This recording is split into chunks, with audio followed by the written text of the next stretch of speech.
Founded in 2013, Vizex was the first Russian company that started developing new software for big data, visualization and 3D graphics.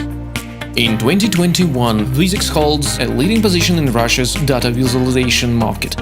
Our partners are the top IT companies as well as business from financial, manufacturing, fuel and energy sectors, and also government and regional authorities.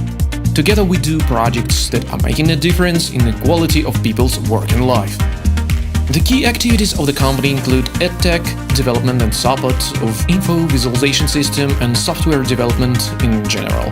Vizex is looking towards making an impact in EdTech. Our remote learning project Virtual Laboratories provides interactive cloud environment for conducting experiments inside physics simulations. Vizex has 4 valid patents used in development, 6 more submitted for review.